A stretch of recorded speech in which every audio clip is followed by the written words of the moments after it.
तो नमस्कार, आप सभी का बहुत बहुत स्वागत करता हूं फिर से एक नई वीडियो में। तो दोस्तों, हमारे चैनल पे 8 से 10 दिन तक वीडियो नहीं आ पाया। कुछ ऐसा ही निजी कारण था, इसी वजह से मैं आप सभी तक कोई भी नए गाने का अपडेट नहीं पहुंचा पाया।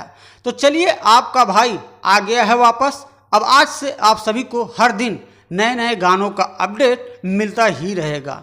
तो आज की इस वीडियो में आप सभी के लिए एक और नए गाने का जानकारी अपडेट लेकर आप सभी का भाई आ गया है।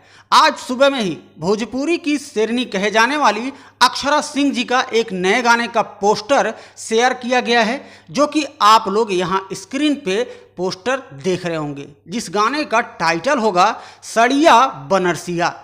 तो भाई लोग, भोजपुरी इंडस्ट्री पे साड़ियाँ का इतना भी बहुत ज़्यादा गाना आ ही चुका है। पवन सिंह का, कल्लू जी का और केसारी जी का साड़ी पे बहुत सारा गाना आ गया है। बाकी रह गई थी अक्षरा सिंह जी, और अक्षरा सिंह जी भी लेकर आ गई सड़िया बनरसिया। इस गाने के राइटर हैं छोटू यादव जी, म्यूजिक दिए हैं धनंजय सिंह कान्हा, जिनका नाम है।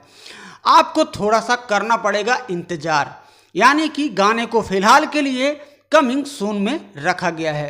भोजपुरी की शेरनी का जब भी कोई गाना आता है तो थोड़ा सा इंतज़ार करना ही पड़ता है, क्योंकि गाना इतना हिट हो जाता है। इसी वजह से उनके जितने भी फैन हैं सभी इंतज़ार कर ही लेते हैं। तो आप हमेशा बने रहिए इसी चैनल पे, और इसी चैनल के माध्यम से आपका भाई जल्द ही आप सभी के लिए इनके गाने का अपडेट लेकर पोस्ट कर ही देगा।